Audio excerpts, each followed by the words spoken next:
Como segunda variable asociada, vamos a determinar el intervalo en base al número de clases que nosotros tenemos, ¿correcto? ¿Cuál es ese intervalo de la clase asociada?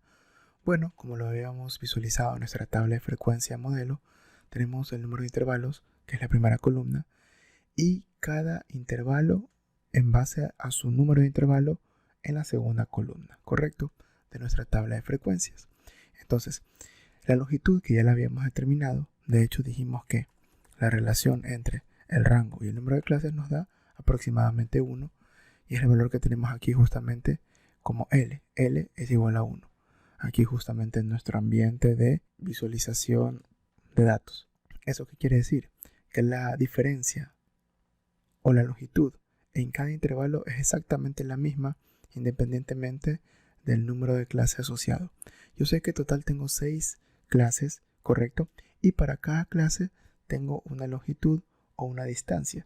Esa distancia entre los extremos es la misma distancia para todos. En este caso, la unidad. De 5 a 6, 1.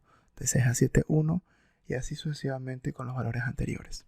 Entonces, la segunda columna de la tabla de frecuencias. ¿Cómo la determinamos? Cabe destacar que nosotros estamos creando un código desde cero para determinar un algoritmo para determinar la tabla de frecuencias. No estamos utilizando un algoritmo ya existente. Nosotros lo estamos creando con artificios matemáticos y lógica programación. ¿Correcto? Y eso es importante porque nos permite crear cosas y controlar todas las variables, básicamente. Entonces, ¿qué es lo que voy a hacer para crear la variable o en este caso el objeto clases, el intervalo de clases? Para esto voy a crear un vector vacío que se denomine clases y a este se le asigna el valor de vector, que es un vector vacío, ¿correcto? ¿Qué es lo que yo voy a hacer? En primera instancia vamos a hacer un bucle con el índice i que tome los valores de 1 hasta k. Ya sabemos que k es el número de clases. Como todo lo estamos dinamizando, entonces no vamos a ubicar aquí 6, porque este va a ser un algoritmo que luego se convertirá en una función y que dependiendo de los datos de entrada, este valor del número de clases se vea afectado de manera dinámica, de tal forma que no tome solamente para esta data, sino para un sinnúmero de ejemplos de datos de los cuales se quiera determinar o sacar la tabla de frecuencias.